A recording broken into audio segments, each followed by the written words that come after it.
오늘 말씀은 고린도전서 8장 1절로부터 13절까지 말씀입니다. 우리 함께 읽겠습니다. 우상의 제물에 대하여는 우리가 다 지식이 있는 줄 아나 지식은 교만하게 하며 사랑은 덕을 세우나니 만일 누구든지 무엇을 아는 줄로 생각하면 아직도 마땅히 알 것을 알지 못하는 것이요 또 누구든지 하나님을 사랑하면 이 사람은 하나님의 아시는 바 되었느니라. 그러므로 우상의 제물을 먹는 일에 대하여는 우리가 우상은 세상에 아무것도 아니며 또한 하나님은 한 분밖에 없는 줄 아노라.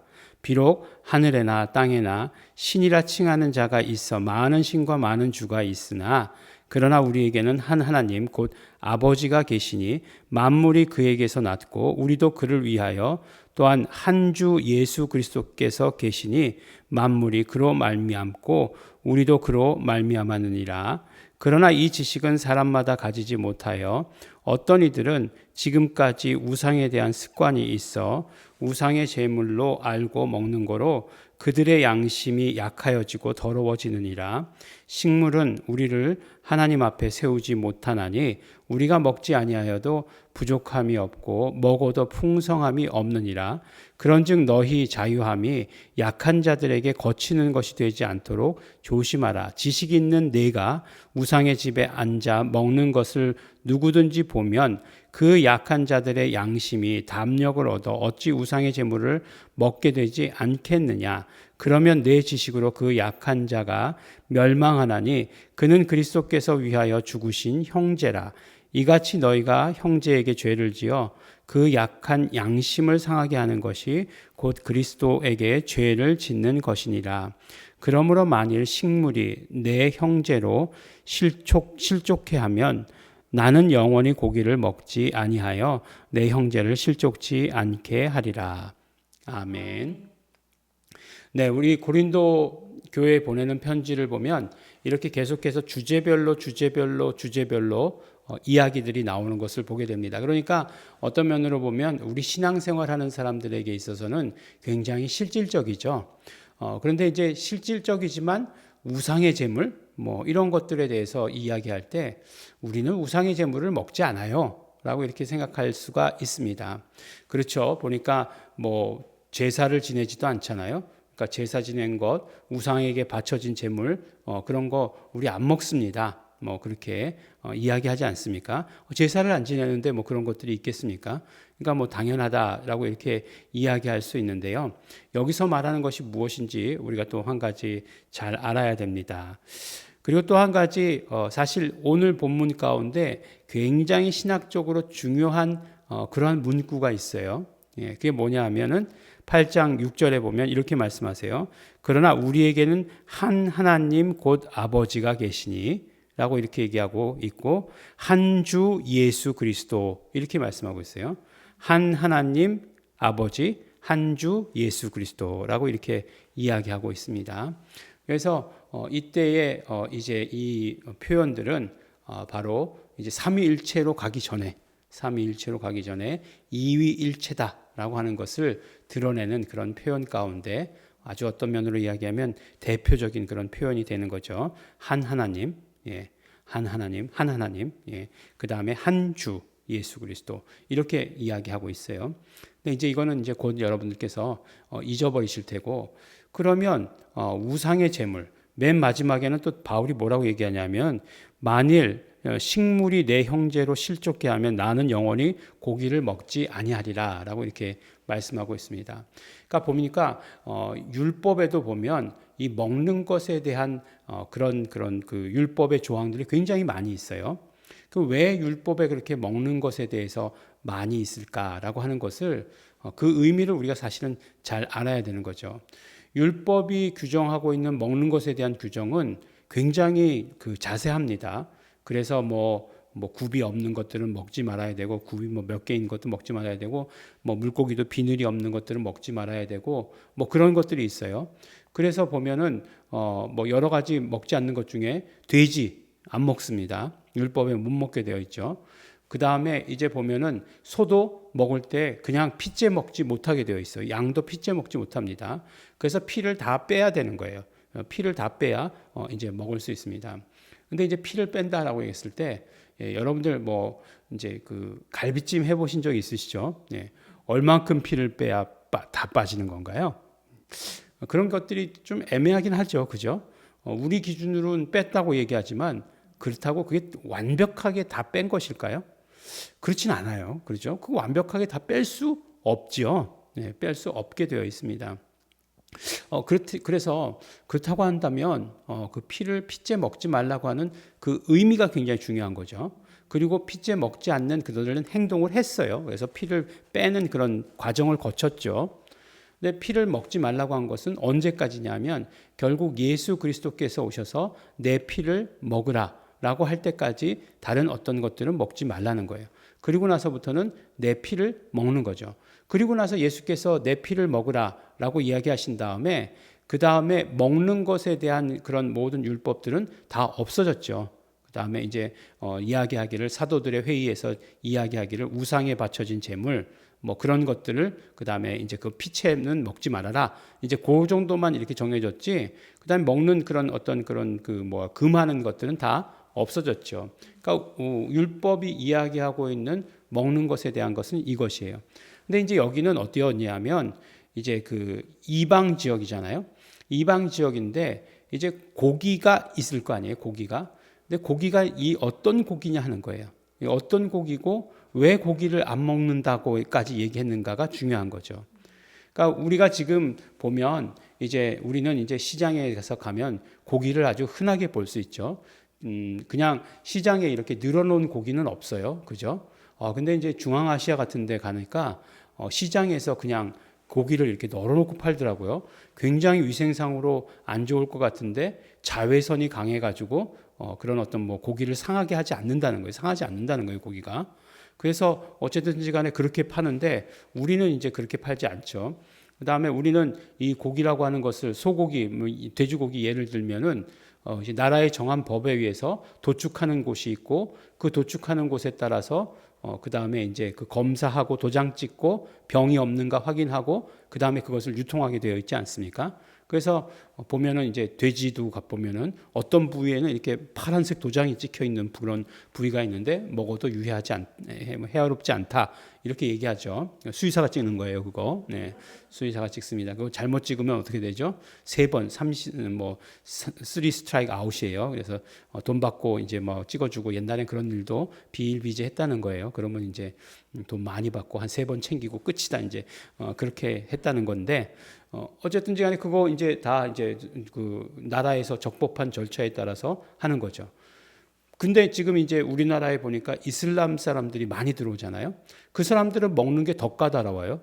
그래서 뭐라고 얘기하죠? 할랄 푸드라고 해가지고 그 사람들의 율법과 그 다음에 그 사람들의 제사장에 의해서 관리 감독에 의해서 그 절차가 거쳐진 그런 고기만 먹을 수 있다. 그런 음식만 먹을 수 있다라고 얘기해요. 그것이 바로 할랄 푸드예요. 예. 근데 이제 뭐 우리나라가 이제 그런 사람들, 그런 오일 머니 또 그런 사람들의 투자를 받기 위해서 그런 것들을 이제 개발하고 하고 있다 이렇게 얘기하죠. 그래서 이제 비행기도 어떤 그 중동 비행기 있잖아요. 뭐 에티하드나 뭐 이런 비행기를 타면 이렇게 메뉴 밑에 이렇게 써져 있습니다. 이것은 이제 할랄 푸드다. 그래서 적법하게 아주 이게 처리된 음식이다라고 이렇게 적혀 있는 그런 것들도 본 적이 있습니다. 근데 이제 그러면 여기 나오는 그러면 그 재물은 어떤 것들이냐? 여기 나오는 그 고기는 어떤 것들이냐? 이제 고린도라고 하는 곳이 어떤 곳이었냐면 이제 그 고린도라고 하는 것이 굉장히 그 고대 5대 도시 가운데 하나라고 얘기하지 않았습니까? 근데 고린도에서 어떤 일이 있었냐면 지금의 올림픽 같은 그런 운동 경기가 제전이죠, 제전. 그런 것들이 열렸었어요. 그래서 이스스미아 제전이라고 하는 이스스미아 그 지역의 이름이에요. 이스스미아 제전이라고 해가지고 그것이 열려졌습니다. 근데 이제 이런 것들이 올림픽 같은 것들이 열려졌던 것들은 결국 뭐예요? 옛날에 우리나라의 축구 대회가 뭐가 있었죠? 박스컵이 있었죠. 박스컵. 박 대통령컵. 그래가지고 박스컵이라는 게 있지 않았습니까? 마찬가지로 어떤 이런 제전이라고 하는 것은 그런 어떤 신에게 바치는 그런 형식을 말하는 거예요. 신에게 바쳐지는 제사인 거죠. 그러니까 아주 그냥 모여가지고 제사 지내는 거죠. 근데 그 그리스권에서 이런 것들이 4개나 있었어요. 그러니까 제일 유명한 게 우리가 지금까지도 이어져 오는 게 올림픽이죠. 그 다음에 이제 고린도에서 열렸던 이스스미아 제전도 굉장히 유명한 것 중에 하나였어요. 그러니까 이게 2년마다 한 번씩 열렸다는 거예요. 2년마다 열리고 올림픽이 2년마다 열리고 그 다음에 이 제전도 2년마다 열리고 이렇게 번갈아 가면서 또 이제 4가지라고 그랬으니까 그것들도 이제 봄, 가을로 뭐 이런 식으로 해가지고 4개가 매년 열렸다는 거예요. 그러니까 그들의 그 모이는 것이 매년 열린 거죠. 그러니까 그런 어떤 모임을 통해서 결국 뭐 의도하는 바, 정치적으로 의도하는 바가 있었겠죠. 신화를 만들어 내 가지고 의도하는 바가 있었겠죠. 그만큼 이제 고린도라고 하는 곳은 그런 경기가 열리는 그런 장소였어요. 그 다음에 무엇입니까? 이게 조금 전에 말씀드린 대로 포세이돈이라고 하는 그 신을 알잖아요. 예, 우리 포세이돈이라고 하는 신들 들어봤죠. 그 여러 신 중에 그리스 신 중에 이제 포세이돈이 있지 않습니까? 포세이돈을 기리는 그런 제전이었다는 거예요. 그러니까 이게 무슨 말씀을 드리려고 하냐면 이렇게 모든 고기라고 하는 것들이 어떻게 유통됐느냐? 이렇게 제사를 지내고 나서 그 뒤로 시장으로 흘러나온 거라는 거예요.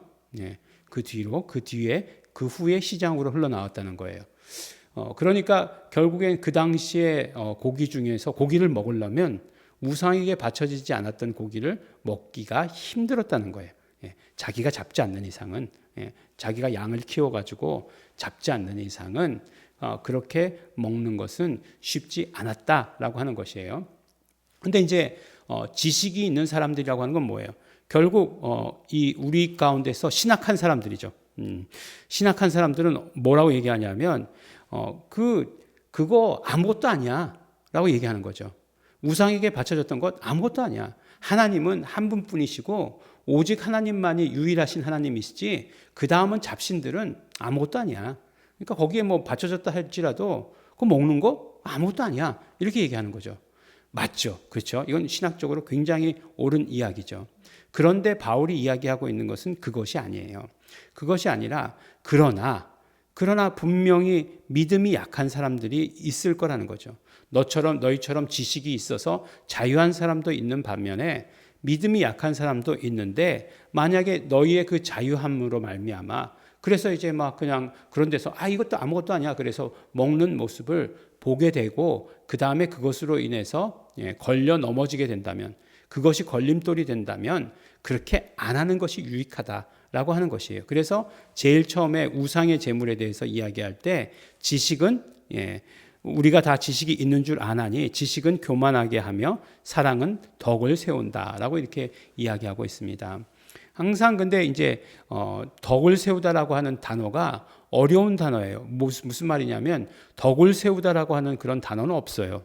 무슨 얘기냐면 오이코도메오라고 하는 그런 단어가 써져 있는데 오이코라고 하는 건 집이에요. 오이코스라고 하는 건 집. 그다음에 이제 도메오는 이제 세우다 그런 뜻이겠죠. 그러니까 오이코도메오라고 하는 것은 집을 짓는다라고 하는 것이에요. 그러니까 사랑은 집을 짓는다. 그러니까 이렇게 뭐라고 얘기하는 것이에요. 그 집을 짓는다라고 얘기하는 것을 아주 뭐라고 얘기할까요? 세련되게 표현한 거죠. 의역한 거죠. 그래서 덕을 세운다라고 이렇게 표현한 거예요. 근데 결국 그 집을 짓는다라고 얘기하는 것은 결국 무엇이겠습니까? 사랑이라고 하는 것은 결국 너와 내가 이렇게 모여서 하나가 되도록 하는 것이다 라고 이렇게 얘기하는 거죠. 집을 세워가도록 하는 것이다. 여기서 말하는 집은 무엇일까요? 교회겠죠. 교회를 온전하게 세우도록 하는 것이다. 사랑이라고 하는 것이. 결국 무엇이냐면 지식이 있어요. 내가 지식이 있어서 다 할 수 있는 권리가 있지만 그러나 약한 성도들을 먼저 생각하는 그런 배려는 있어야 된다는 거죠. 그들이 온전히 다 성장할 때까지 그런 어떤 배려를 해야 되는 거죠. 먹는 것이 그렇게 중요하냐? 이렇게 물어보는 거죠. 먹는 것이 그렇게 중요하냐? 예. 지금 와서 생각해 보면 그런 것 같아요. 먹는 것이 그렇게 중요한 것은 아니잖아요. 이제는 못 먹는 사람은 없잖아요. 어떻게 먹고 사느냐지 못 먹느냐는 없어요. 못 먹는 사람은 없습니다. 또 이제는 먹을 수 있어도 안 먹어요. 예. 왜죠? 예, 건강을 위해서. 예, 건강을 위해서 절제하기도 해요. 그죠? 건강을 위해서 절제하기도 하는데 너희가 교회를 세우는 것을 위해서 절제하지 못하겠느냐라고 이렇게 물어보고 있는 거죠. 그러니까 우리에게 있어서 가장 중심적인 것이 결국은 내가 하고 싶은 대로, 내가 지식이 있는 대로 하는 것보다 더 중요한 것은 교회를 세워가는 것이다라고 이렇게 얘기하는 거죠. 그래서 사도 바울이 우상의 제물에 대해서 결국 이야기한 것은 이런 여러 가지 이제 배경이 있는 가운데 사도 바울이 고린도에 대해서 잘 알죠. 고린도에 1년 6개월이나 머물러서 그곳에서 사역을 했으니까 고린도의 모든 풍토에 대해서 잘 알죠. 나중에 그 사도 바울이 경주하는 자에 대한 비유가 있지 않습니까? 그가 올림픽을 보고 한 이야기가 아니죠. 올림픽을 봤을 수도 있겠죠. 그렇지만 이 고린도에서 이것을 보았을 것이다. 틀림없이 그 기간 동안에 한 번은 열렸을 테니까 그것을 보았을 것이다라고 하는 것을 우리가 짐작할 수 있게 되는 거죠. 어떻게 해야 됩니까? 우상의 제물에 대해서 주제를 가지고 이야기했지만 그렇지만 결국 사도 바울이 이야기하려고 하는 것은 교회를 세워나가야 되는 것이다. 교회를 세워나가는 것은 결국 누구예요? 믿음이 가장 약한 사람을 중심으로 해서 그 사람이 믿음이 잘 자라도록 성장하도록 돕는 것, 그것에 있다라고 하는 것을 이야기해 주시는 것입니다. 그러므로 말미암아 우리가 모든 성도들이 교회를 세워나가는 내 중심 말고 믿음이 연약한 자들을 중심으로 해서 세워나가시는 우리 성도 여러분 되시기를 예수 이름으로 축원합니다. 기도하겠습니다. 하나님 아버지 감사합니다. 오늘 우리 말씀을 통해서 우리가 무엇을 하든지 교회를 세우는 일에 최선 다할 수 있도록 하나님 아버지 축복하여 주시옵소서. 감사드립니다. 예수님 이름으로 기도드렸습니다. 아멘. 그러므로 우리 이 시간에 기도하실 때 우리가 예수 그리스도께서 정말 그 핏값으로 살리신 그 모든 사람들, 나뿐만 아니라 우리 형제들, 그들을 먼저 돌보고 그들을 우선으로 생각할 수 있도록 되기를 원합니다. 그러므로 아름답게 우리 교회를 세워갈 수 있게 하여 주시옵소서. 다 같이 통성으로 기도하시겠습니다.